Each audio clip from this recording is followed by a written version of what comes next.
My parents own a multi-million dollar waste management company, and I've been working as the lowest guy on the crew without telling anyone who I am.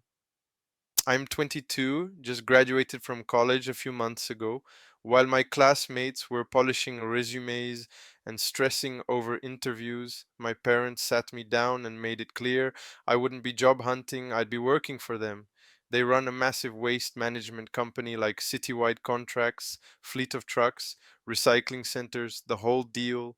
It's their legacy, and they want me to take over someday, but they also made it clear I wouldn't be jumping into some cushy office role with a fancy title. If I was going to lead the company, I had to understand it from the ground up. Fair enough. I actually respected that. So I started at the very bottom. One day I was on a truck hauling trash bins in the rain. The next I was elbow deep in recyclables at the sorting center. I never told anyone who I was. I wore the same uniform, followed the same schedule, and showed up like every other new guy. I wanted real experience, no special treatment, no shortcuts. At first, it was fine, humbling even. I started to respect the people who do this every day in ways I couldn't before. They're tough, they work hard, but after a while, the vibe started to shift. I was doing more and more of the grunt work while others kicked back. I was told to straighten out the bins, clean up after others, do the new guy stuff constantly. I didn't complain. I kept my head down. I figured it was part of paying dues. But then came the day that broke me. It was raining hard, and we were already short staffed. I barely slept the night before, showed up exhausted, and got drenched within the first hour. My clothes were soaked. I was cold and running on fumes.